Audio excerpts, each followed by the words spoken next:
ребята, вы на канале Затейницы. Сегодня мы будем делать скворечник для птичек.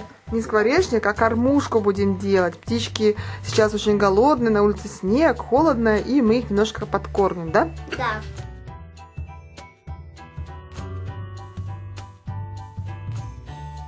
Итак, что нам понадобится для кормушки? Краска. Краска акриловая, да, у нас обычная зима. Взяли цвет зеленый и коричневый. Да. Губки. А из чего мы будем делать?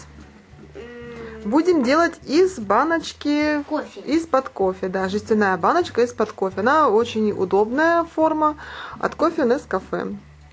Для начала баночку нужно будет покрасить. Нам нужно нанести небольшое количество краски на губку и красить, красьте.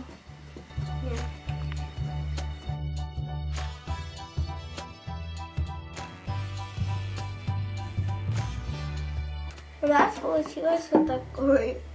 Ну, у нас получилась вот такая основа красивая. Да.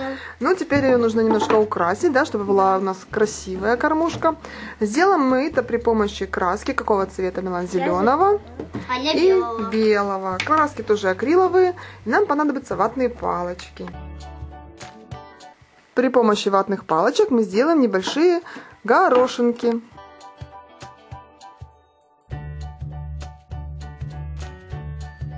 Наша баночка подсохла. Теперь нужно закрепить краску, защитить акриловым лаком. Акриловый лак у нас фирмы Декола. Глянцевый, наносим при помощи кисточки.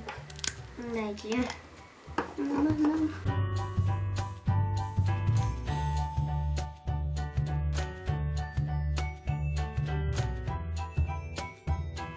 Так, что мы делаем дальше? Дальше нам нужно сделать палочку для того, чтобы птички могли садиться На палочку. Да, на палочку. Это у нас палочка от суши. Также нам нужно будет разрезать вот эту крышку чуть меньше середины.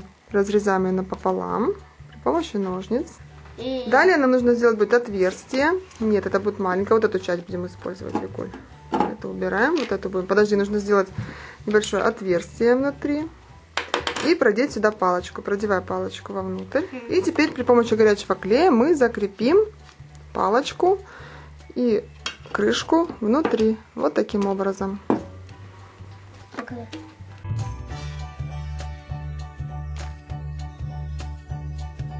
Внутри палочку я тоже закрепила клеем, чтобы она плотно держалась и не двигалась. Теперь нужно будет сделать подвеску. Будем делать из обычного шпагата, да? Да. Нужно отрезать один отрезок. Сколько сантиметров, Милан? 40. 40 сантиметров примерно. Отрезай. Закрепляем шнурок посерединке. Я вам клеем капаю чуть-чуть. А вы его приклеиваете. Дополнительно закрепляем, перемотав вот здесь, в этих частях, шпагатом. Можно перемотать несколько раз. Можно закрепить на узелок. Вот смотрите, мы закрепили с двух сторон. Вот здесь завяжется за веточку и будет такая кормушка.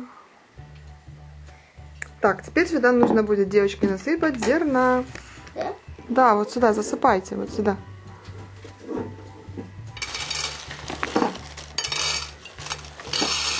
В итоге у нас получилась вот такая клевая кормушка. Ну что ж, пойдем на улицу вешать. Ну а на сегодня это все. Всем спасибо за просмотр. Надеемся, что наша идея вам понравится.